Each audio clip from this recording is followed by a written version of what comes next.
This is the final video to fix SCRCPY closing randomly.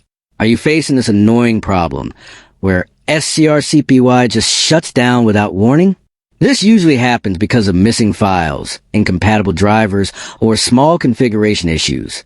Most solutions you find on YouTube or social media are long, confusing, and hard to follow.